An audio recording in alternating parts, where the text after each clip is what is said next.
Hi everyone, this is Sanaz Shiraz. Welcome to this podcast. I have today with me an amazing Ali Hendry. She's also a holistic relationship coach, and we will today talk about the icky topic a little, jealousy. Welcome Ali, how are you doing today? Yeah, I'm really well. Thank you so much. Thank you for inviting me onto your podcast. Was it into? I don't know. Yeah, it's great to be here either way. Thank you. Amazing. So over the ocean, so you are in UK. I am. I'm based in Brighton on the south coast of England. Currently sunshine. So that's good. Good for you. We have it here summer, but not that much summery in Germany, where I'm based in. You and me actually know each other from a self-development courses, but also I remember the flash mob, the dance one. That was amazing time. And you are also a performer and a trainer, not only a coach, but among other very passionate about the holistic relationship coaching. Yeah. I get very curious about your story. How come that you decided for relationship coaching and especially the topic of jealousy? What's your story, Ali? Yeah. Yes, we did meet in the flash mob company, Brighton Dance Flash Mobs, which we don't do much of at the moment. Getting a group of people together, it doesn't really work in COVID times. So that's kind of on hold at the moment. But we were doing a lot of flash mobs for charities. And the reason that I started it was a way of bringing a community together and having fun. And I guess those two things have kind of gone into all the projects that I've done. My main source of income for many years has been as a corporate trainer, working in the public, private, voluntary and military sector, and putting together training programs using theatre, so writing scripts and monologues based on research going into those organisations. And that came really from an interest in or curiosity about human beings. So having a degree, first degree in psychology, and really kind of been interested in human behavior from the offset. So the corporate training was great because it kind of fed into the performance side. So over the years, I've done stand-up, I've done character comedy, comparing, hosting, etc., which I love showing off. And I also love educating. So bringing those two things together with the corporate training was fantastic. Like a lot of us, 2020 brought lots of changes, lots of opportunities for people to look at what's going on, losing jobs, starting new jobs. And so the corporate training for me just stopped.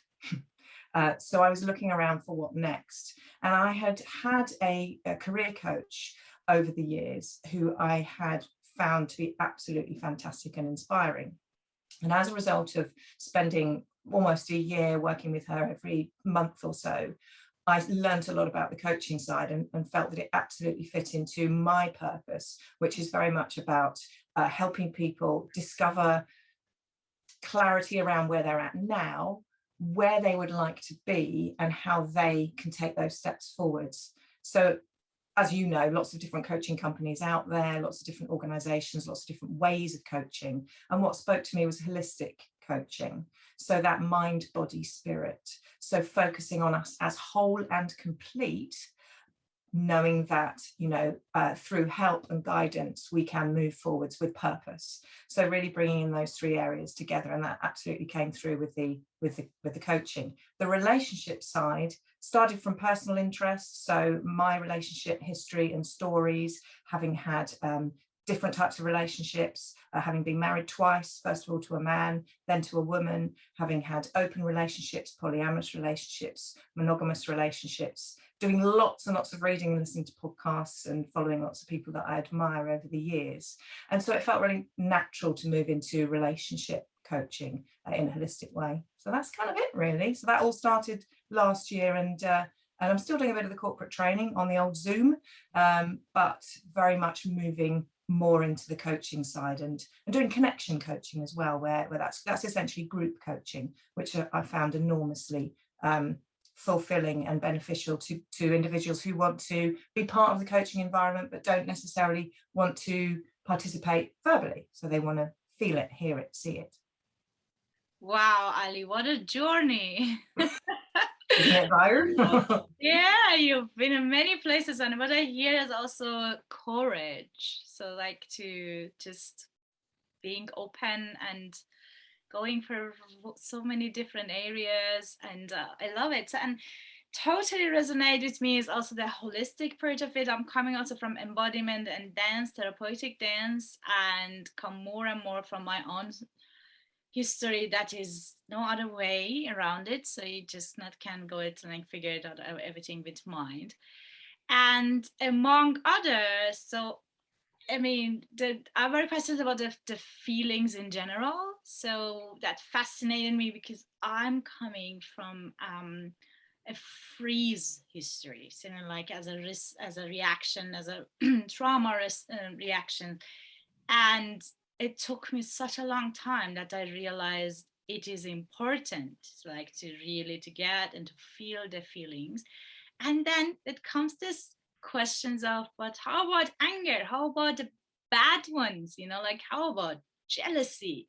I mean, many of us, everybody actually knows that either from itself or from the partner or people around that topic.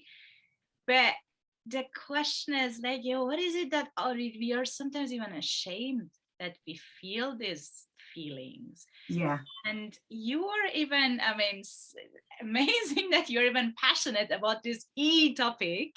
Mm. So, what is jealousy for you?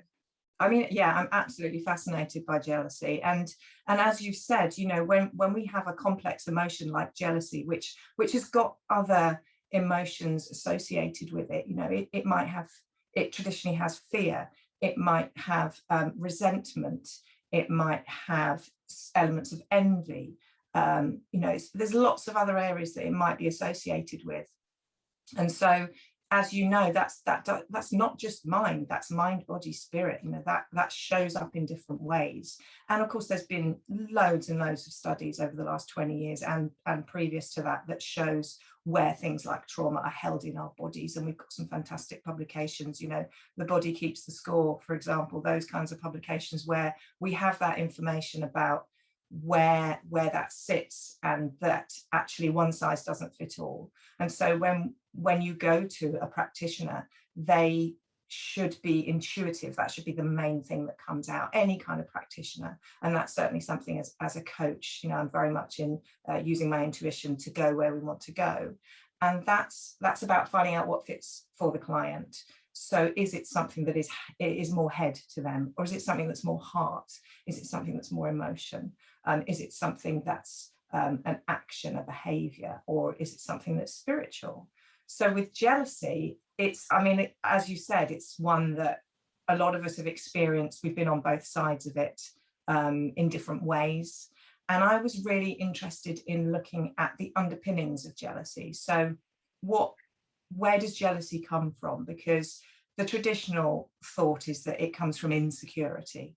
Mm-hmm. And I was interested in looking at actually my journey. Was it insecurity? Were there some things that were set up in childhood that gave me almost a predisposition for experiencing jealousy in the way that I experienced jealousy? And of course, that's true. All the work that's done around attachment, all the work that's done around those bonds that we form, abandonment, those kinds of experiences we have as children, and how it influences our romantic relationships later on in life, using those models that we've experienced. So I was looking at things like invisibility and how that fits in, surprises and how that fits in. So moving away from the traditional ideas of where jealousy could come from, and really kind of getting underneath it and having conversations with my clients about where does it sit for you. Let's not go to the default X plus Y equals Z. Let's get curious. Let's have a dig and see where else it can fit. And jealousy and envy, of course, are ones that get quite often confused. So just to say that with jealousy, it's about fear of loss. It's about fear of losing something or someone, something being taken away from you. And for me, my experience is around that kind of invisibility feeling. So, I know that jealousy for me has got that invisibility ground, that underpinning from experiences in childhood. So with my experience of jealousy and loss, I'm not visible to my partner at that time. I'm not visible to this person that's so-called going to steal them away from me. So that very much is part of my story and my experience of jealousy. And of course, the confusion that can sometimes arise around the difference between jealousy and envy, and jealousy being about that fear of loss, fear of losing something or someone to somebody, and envy being about wanting something that's missing. So, that's an interesting dynamic to have a look at. And of course, you can have jealousy and envy feelings all mixed in together. So interesting, Ali. In Persian, we only have one word for both of them. So it's interesting also how the cultural aspects plays a role. But it's like that is, I think, is a way deeper. Wow. It's also, yeah, so it's a lot So of... how would you define it? How would you define jealousy using that word? Yeah, I don't have two words for it in Persian. Indeed, in German, there are definitely two different words, like envy. So it's interesting. So it's language reveals also what you had in the culture, bringing in one category. It's just interesting. That's amazing. So yeah, like I hear out also the different nature of these two. So one is like the fear some more, and the other like maybe even a desire or like the longing and what is missing. Yeah. This is very, very interesting. How about in the relationship? So it's interesting that you also already mentioned the children, because I have also toddler, and I already can totally observe jealousy in him regarding his dad, for example, that he wants it like for himself, etc. So it's like it starts very early age. Yeah. Is it anything good about that? I mean, okay, like it's all about like a fear of loss, and is it something that is a message or something really? Yeah, it really is. I think so. How old's your son? It's becoming 3 soon. Just 3, and my daughter's just nearly 10. So it's a great opportunity for us to give them learning. So to give them an opportunity to build up that resilience, and to know that it's okay to have these emotions, and maybe even do some work around not labeling them as such a negative, because there are some positives of jealousy, and I'll talk about those in a minute when it comes to adults and relationships. So for our children, like you said, there was an experience there for your son and how he was jealous, and I've had that with my daughter, where she's been on a play date and afterwards she said that I've given more attention to a friend rather than to her. And so again, it's that someone else has taken my parent away from me, and I feel that loss. And taken away could be in terms of attention or time. And so that's our opportunity to go through those procedures that allow that emotion, that validate that emotion. There's been a lot of work on helping children and adults to label emotions, particularly complex ones like jealousy, that of course might have, like we've said, underpinnings of other feelings and emotions around them. So being able to say, being able to state what the situation was, in terms of what they said and what they experienced, labeling their emotions, checking in with them. Was it like that? What did you feel? Again, age appropriate stuff, validating it, saying that that's okay. And then doing a bit of coaching and actually saying, well, what would you have liked it to have looked like? What would you have liked to have felt? Those feelings happened. Is there anything else that could have come out of that? And then asking them to tell you, to empower them, what would you like done differently? And let's have a chat about that. And, I didn't realize that that's what was going on for you. So let's see how we can learn from this and be in a different place next time it happens. So it's a great opportunity for learning. In romantic relationships, so we have a great opportunity to connect. Jealousy does have a bad press and very much can be pushing your partner away and shutting down, closing down. If we use it as a way to be vulnerable, to reach out, to express that you have those feelings, to be able to be seen, to be heard, to explore, again, validated that it's okay to have those feelings, what can we do differently? That's really powerful. That's going to lead to a place of strength for your relationship. And next time it happens, you'll be prepared for it. And it might happen 3, 4, 5, 6 times. It might always happen. The way you approach it, your intention, your drive may be different as you work through it in different ways over time. Mm-hmm. Beautiful. That's beautiful. You and me are both very practical as well, like embodied. You coming from drama, I'm coming from the dance. How about like a very short demonstration? So I just very like typical scenarios. And like my partner, man or woman, looking at other people on the street. So and a catch. So how can we do like in a short dialogue or something? So how would you guide me in that?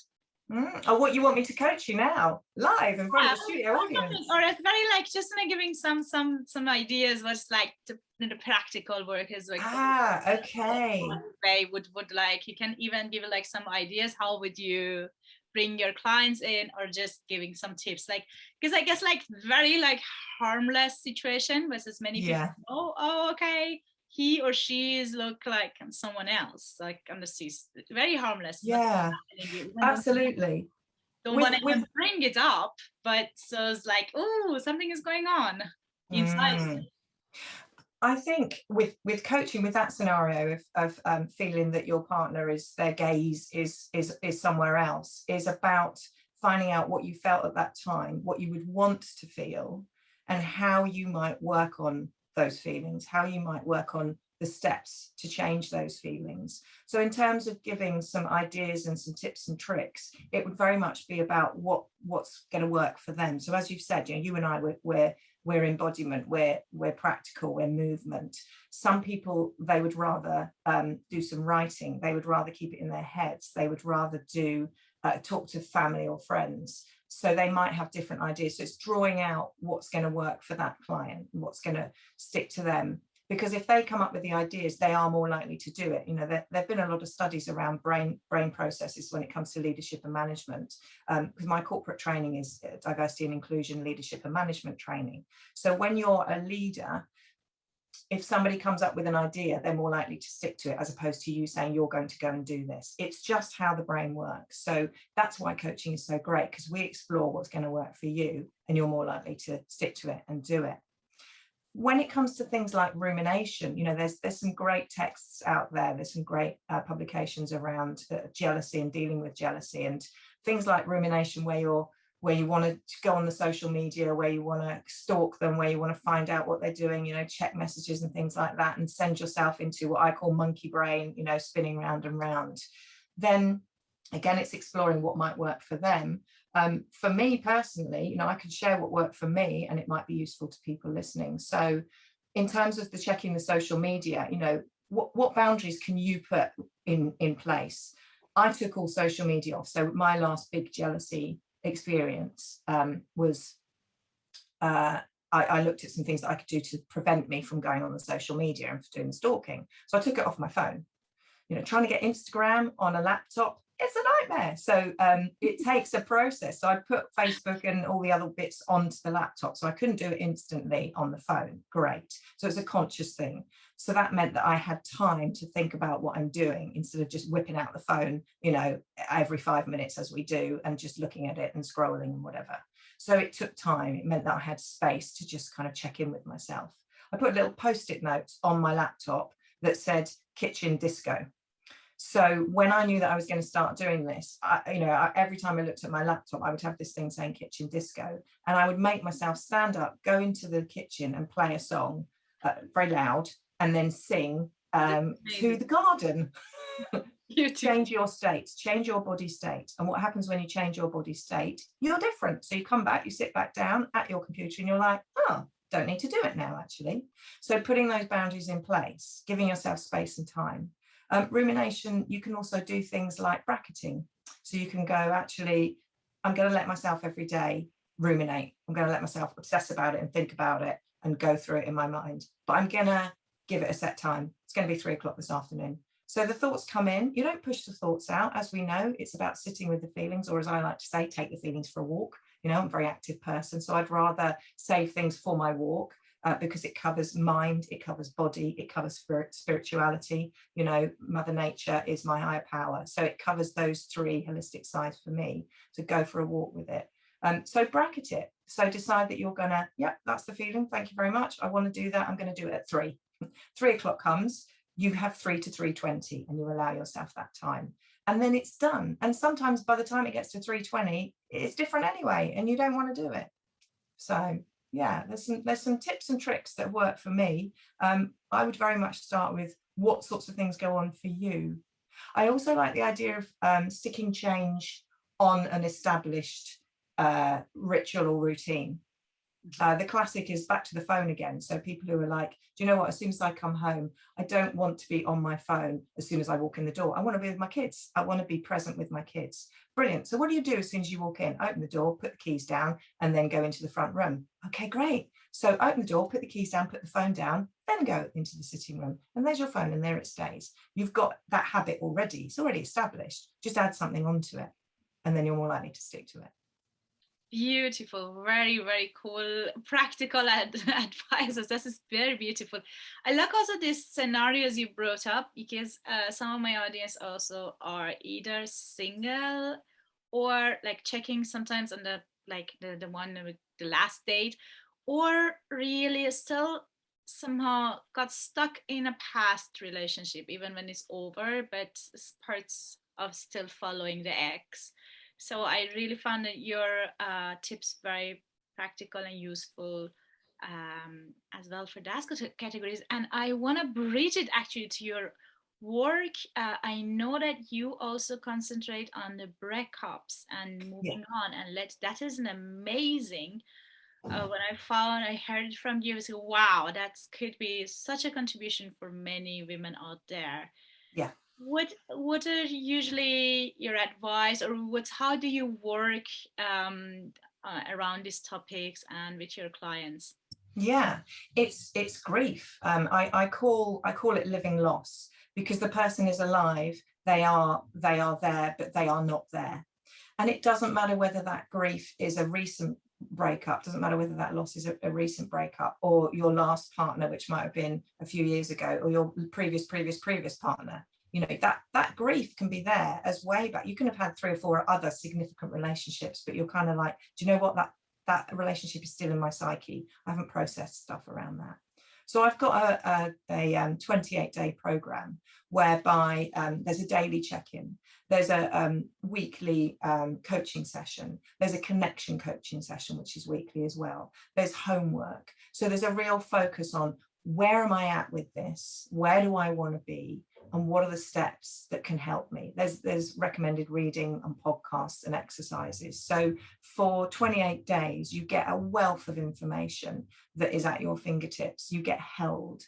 You get to, do that great thing of connecting with people who have similar experiences, and therefore that shared experience can help us work through those things. So it's very much about working through that grief and that loss. And of course, there's been lots of work done on grief and stages of grief, etc.